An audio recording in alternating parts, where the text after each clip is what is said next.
명나라의 개국 황제 이름이 뭐였죠? 우리가 말씀해 주시죠. 주원장이었습니다. 주원장의 과거 경력이나 이력에 대해서도 들려주시죠. 주원장이 태어났던 당시는 원나라 시기였습니다. 당시 원나라는 중원을 정복하고 한족들이 많이 사는 지역도 지배하고 있었습니다. 하지만 그들은 통치에 서툴러서 백성들의 삶은 피폐했고 원나라 장수들은 여전히 과거의 약탈 방식을 고집했기에 기질적으로도 잔인하고 흉폭했습니다.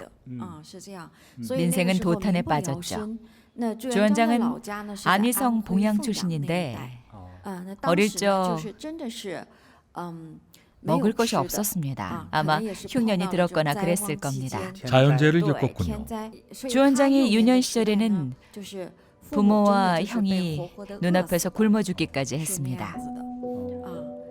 매우 고달픈 어린 시절을 보냈고 결국 입에 풀칠을 하기 위해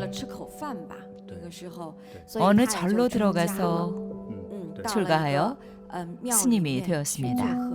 그 절이 환각사였는데 이름이 참 재밌습니다. 잘 기억하세요. 황제의 황, 깨달을 각입니다. 환각사로 출가를 했는데 집 인근에 있던 절이었습니다. 당시 이름은 주중팔이었습니다. 그때는 이름이 주원장이 아니라 주중팔이었습니다. 그 시절 할아버지와 아버지는 모두 농민이었기 때문에 교육을 받지는 못했을 겁니다. 자식들의 이름을 지을 때에도 숫자를 붙였습니다. 6, 4, 7, 9 같은 잘은 몰라도 그 할아버지나 아버지 역시 이런 식의 이름을 가졌습니다. 가령 주삼팔처럼 숫자가 들어간 이름을 지었다는 것이군요. 할아버지의 이름은 주초일이었고 맏형은 주중오였고 중육과 중칠, 본인은 중팔이었습니다. 절에 가서 스님이 됐다고는 해도 여전히 한족을 지배하는 원나라 왕조의 야만적인 통치 방식에 원한이 많았습니다. 게다가 부모님이 눈앞에서 굶어 죽기까지 했으니 그럴 만도 했죠. 어려서 소를 치는 목동 시절에는 가끔씩 하늘의 별을 올려다보며 한탄하기도 했습니다. 자신의 팔자가 왜 이리 기구한지. 태어날 때는 부모가 있었지만 어른이 되기도 전에 부모를 잃었으니 스스로의 신세가 너무나 가련했던 겁니다. 하늘의 별을 올려다보면서 이를 악물고 어떻게든 복수하겠다는 마음을 가졌습니다. 당시 복수나 원한을 갖고 원나라를 뒤엎겠다는 생각을 가진 사람은 주원장뿐만이 아니었습니다. 많은 지역의 사람들이 그런 생각을 했습니다. 특히 한족들을 중심으로 각지에서 봉기가 끊이지 않았습니다. 영웅 호걸들이 일어나 원나라를 치겠다고 달려들었지요. 이길 때도 있었고 질 때도 있었습니다. 수치는 목동이었던 주중팔 역시 친구들과 함께 봉기에 뛰어들었습니다. 마을 봉기군을 조직한 장수의 수하로 들어갔습니다. 근처의 장수를 찾아갔군요. 정식군은 아니었고 농민들이 일으킨 봉기군이었습니다. 농민들이 반란을 일으키는 이유는 사람들이 자꾸 굶어 죽기 때문입니다. 보다 못해 용기나 능력이 있는 자가 사람들을 모아 반란을 일으킨 것이죠. 그래서 이미 스님이 되었던 주중팔도 봉기군을 따라 나섰던 겁니다. 출가에 스님이 됐다고는 하지만 깨달음을 얻기 위해서가 아니라 먹고 살기 위해서였죠. 맞습니다. 굶어 죽지 않기 위해서였죠. 고향의 봉기군으로 들어갔는데 왜인지는 모르지만 예전에 스승님도 말씀하셨듯이 그에게는 타고난 통솔력이 있었습니다. 리더십 같은 것이 있었습니다.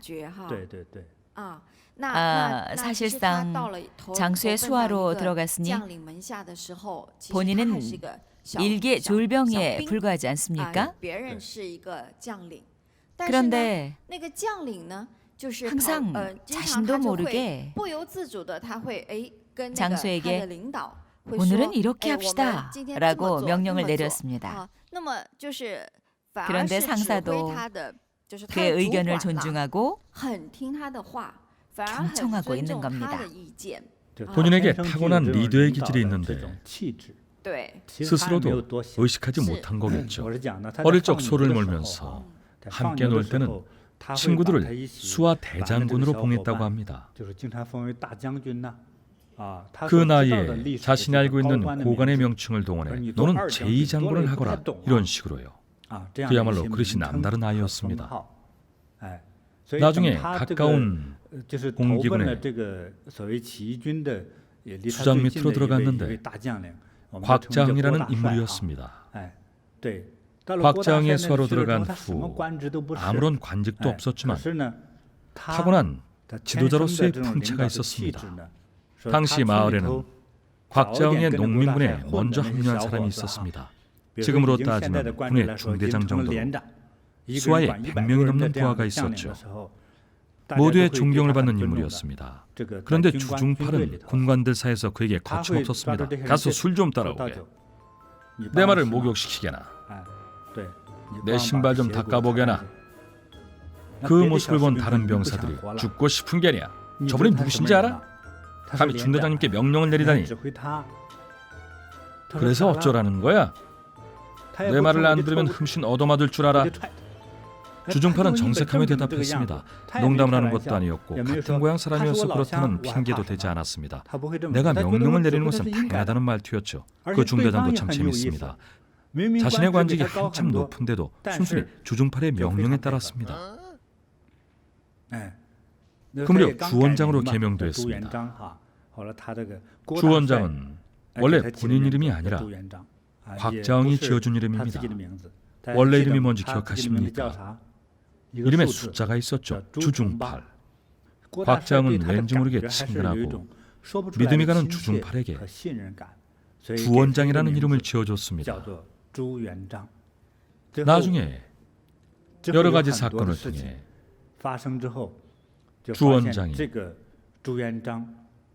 정말 지략에 뛰어나고 용맹한 인물이라는 사실을 확인한 곽자응은 주원장에게 새로운 직위를 내리고 부하와 말도 좋습니다. 주원장은 점점 세력을 불려나갔습니다. 처음 몇 사람에서 시작해 점점 소규모 군대가 되었습니다. 주원장의 지혜와 군사적 재능을 알아본 사람들이 기꺼이 그와 함께하기 시작했습니다. 주원장이 가는 곳은 어디든 따라 나섰죠. 그가 자란 마을과 주변 마을 친구들 중에 20명 남짓의 전쟁에 능한 장수들이 합류했는데 이들은 나중에 주원장과 천하를 평정하고 명나라의 훌륭한 대신들이 되었습니다. 재미있게도 모두 그 마을 출신의 몇 안 되는 인물들이었죠. 전국에 1억 명 넘는 인구 가운데 훌륭한 인재를 선발하기가 참 어려운데 인재들이 모두 그 마을 일대 출신이라니 말이죠. 누군가 하늘의 별들을 몽땅 그 마을 주변에 뿌려놨나 봅니다. 참 재밌는 일이니 인터넷에서 찾아보세요. 가난한 소장농의 아들로 태어난 주원장은 훗날 명나라를 세웁니다. 그는 정해진 운명을 개척한 것일까요? 아니면 황제가 되는 것이 원래의 운명이었을까요? 그 후로도 주원장은 많은 전쟁과 전투를 거치며 지혜로운 전략으로 다른 강한 봉기군들을 물리쳤습니다.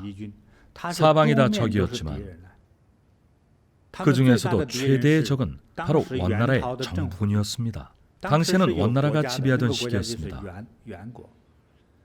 원나라 군대는 몽골 사람들로 이루어져 있죠. 칭기즈칸이라고 들어보셨나요? 칭기즈칸이란 하늘이 내린 군주라는 뜻입니다. 어마어마한 군을 이끌고 유럽과 러시아를 정복할 정도로 전쟁에 능하고 대단했죠. 지금의 미얀마까지 진출했었습니다.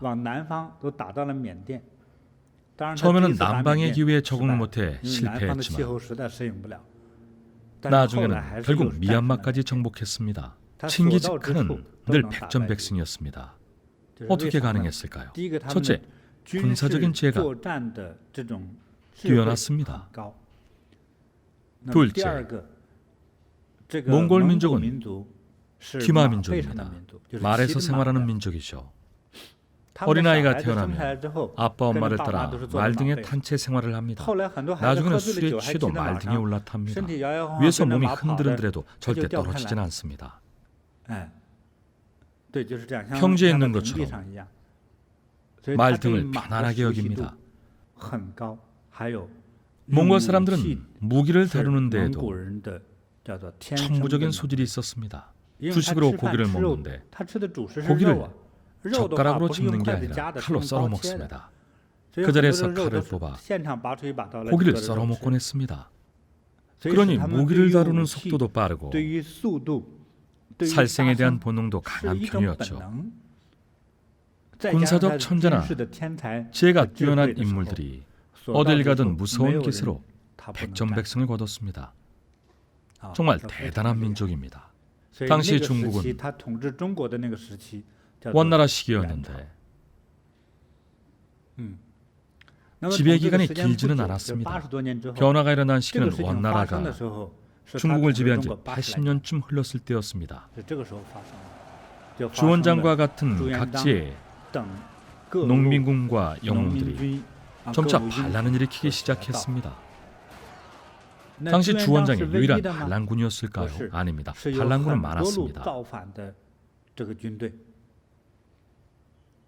주원장은 자신의 반란군 세력이 10만 명쯤 되자 일단 원나라 정부군을 상대해야 했고 다음으로는 지방의 반란군을 상대해야 했습니다. 당시 두 개의 강력한 반란군 세력이 있었는데 하나는 진우량의 군이었습니다.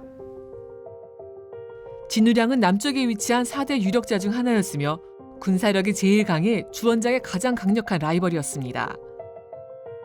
당시 중국에선 그가 천하통일을 할 것이라고 예상했습니다. 다른 하나는 누구였죠? 장사성이었습니다.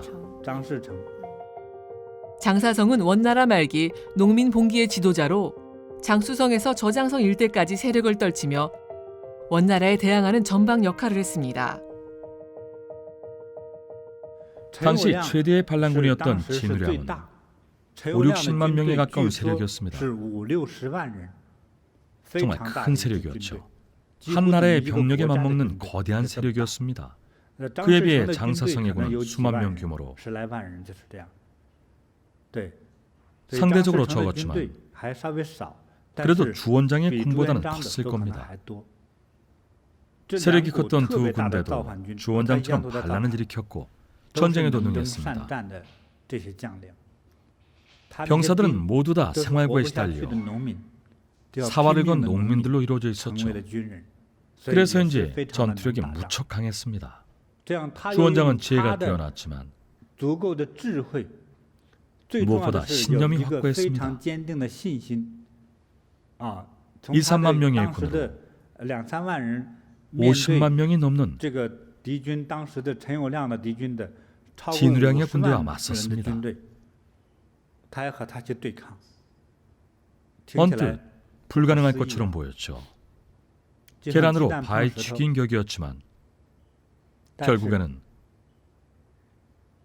주원장이 승리를 거뒀습니다. 확실히 신기한 일이고 많은 우여곡절도 있었습니다.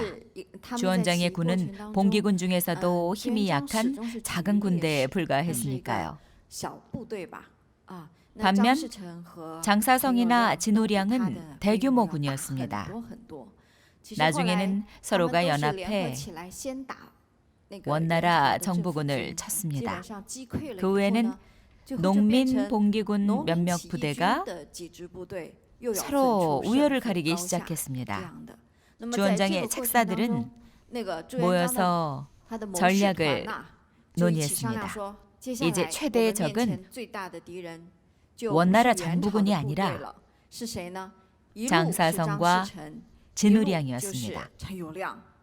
사실 진우량의 세력이 훨씬 강했고 장사성은 상대적으로 약했습니다. 그래서 대부분의 책사들은 주원장에게 장사성을 먼저 치자고 했습니다. 상대적으로 힘이 약하니 승산이 있다는 이유였죠. 우리 군도 약하지만 장사성의 군이라면 해볼 만하고 싸워볼 만하지만 진우량의 군은 건드릴 수 없다는 의견이었습니다. 주변 대신들은 하나같이 이렇게 말했습니다. 그 와중에도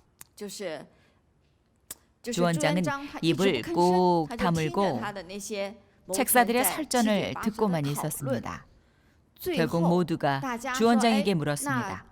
원수님도 의견을 말씀해 주시죠. 장사성을 치는 것이 좋을까요?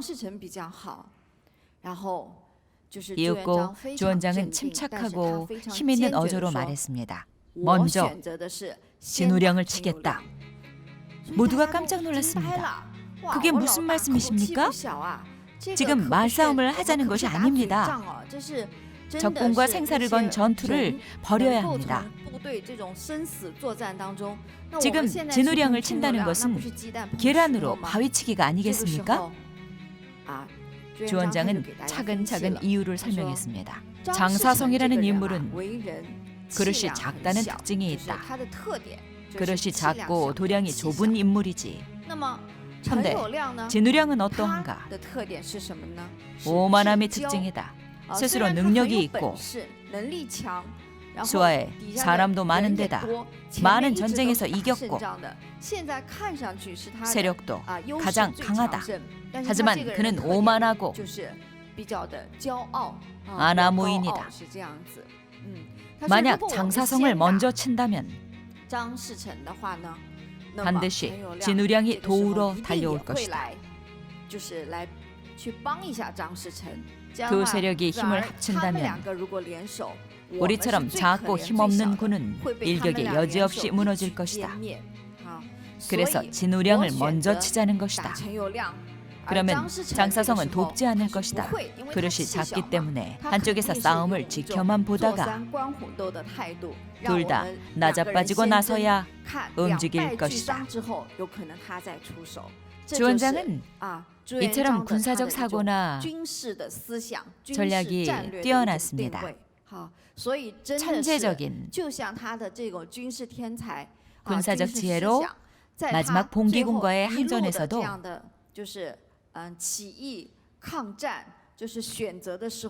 하늘이 도와준 것처럼 그렇게 하나씩 승리를 이루어갔습니다. 나중에 진우량과 막판 승부를 벌인 일도 역사에 아주 유명한 일화로 남아 있습니다. 주원장과 진우량 사이에 벌어졌던 대결은 모두 주원장의 전략에서 나온 것이었습니다. 주원장은 10년이 넘는 시간 동안 죽음도 아랑곳 않고 전쟁에 임했습니다. 수많은 장수들과 함께 피를 흘리고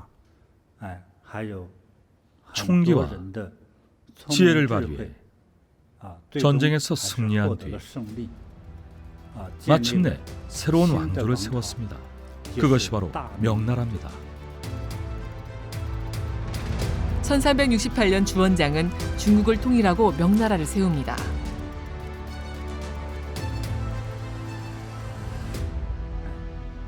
주원장은 명나라를 세운 뒤 국가의 행정 체계를 바꿔나갔습니다.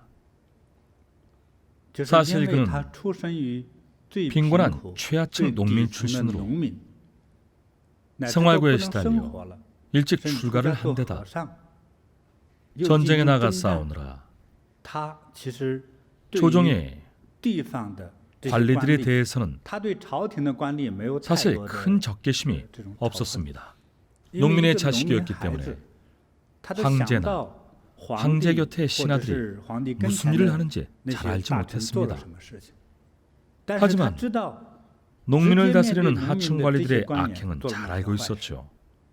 그런 지방 관리들에게는 늘 관심이 있었습니다. 주원장은 황제가 되자마자 지방의 하층 관리들을 엄격하게 관리하고 엄중하게 다스렸습니다. 농민들의 삶이 더 나아지고 관리들의 부패 행위가 줄고 각 지방의 관리들이 황제의 뜻을 잘 받들어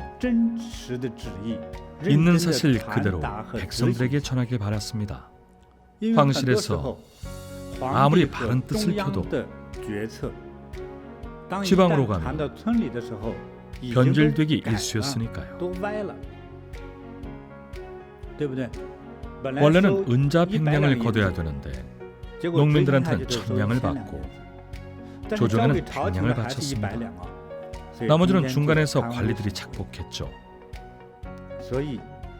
주원장은 그런 패단을 잘 알고 있었기에 많은 개혁을 시도했습니다.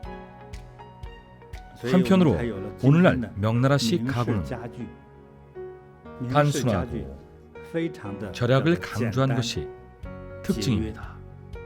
가구에 사용되는 목재를 최대한으로 줄여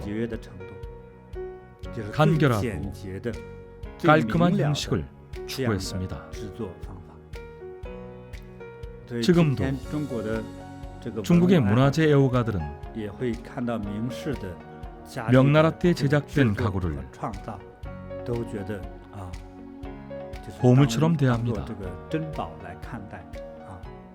이에 비해 당나라 왕실의 궁정용품은 온통 옥이나 황금 아니면 보석이었습니다. 실용적인 도구마저 황금이나 옥석이었습니다. 개혁은 이미 송나라 때부터 시작됐지만 명나라에 이르러 본격적으로 전개됐습니다. 나무나 기와로 대체할 수 있는 물건은 황금이나 백옥 같은 귀중한 재료를 쓰지 않았습니다.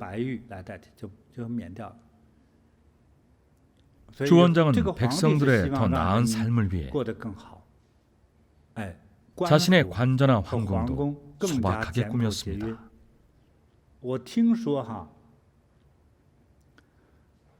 옛날 당나라 이전 궁정 후원에는 꽃들을 심었다고 하죠.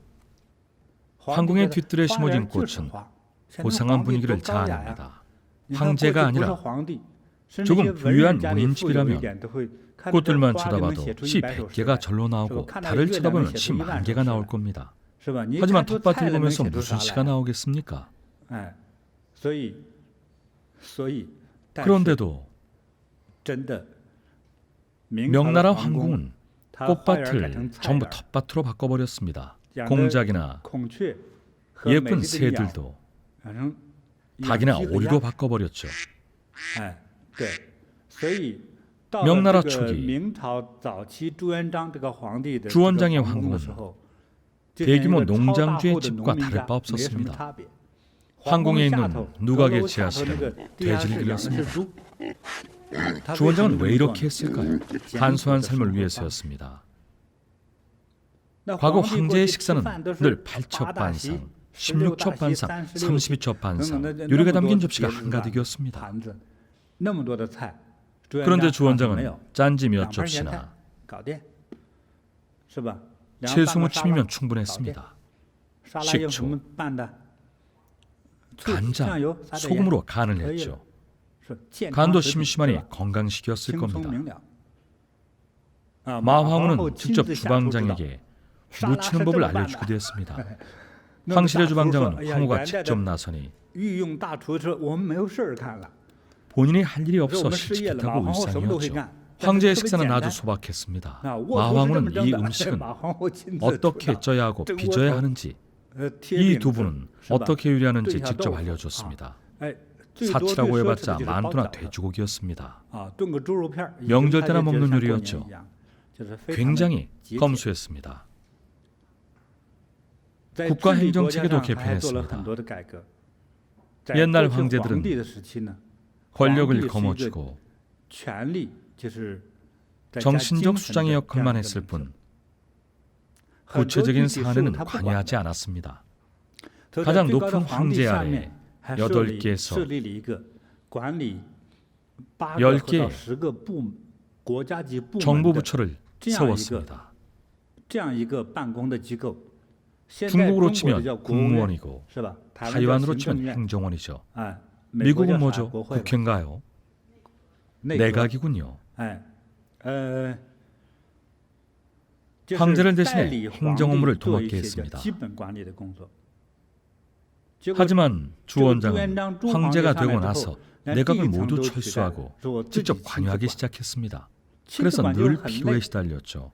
황제의 업무 시간이 하루 8시간을 넘어 거의 2배인 15시간 이상에 달했습니다. 일부러 시간을 끈 것이 아니라 사안마다 5분씩만 논의를 해도 매일 10시간이 넘게 걸렸습니다. 세세하게 관여했죠. 적어도 황제라는 본업에는 가장 충실한 군주였습니다. 당시 중국의 전통적인 행정관리 체계였던 승상제도를 폐지하고 황제가 직접 세세한 부분까지 하나하나 관여했습니다. 관여하는 부분이 많아지니 본인은 늘 필요했죠. 그는 중국 역사상 백성들의 생활 개선에 크게 기여한 황제였습니다. 명나라를 세운 주원장은 어릴 적부터 가난과 역경을 홀로 딛고 일어나 명나라를 건국했습니다.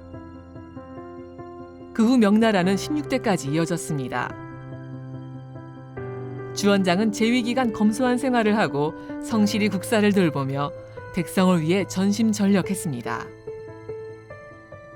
하지만 그의 뒤를 이은 황제들이 향락을 탐닉하고 그릇된 행동에 빠지면서 명나라의 국운은 점점 기울어갔습니다.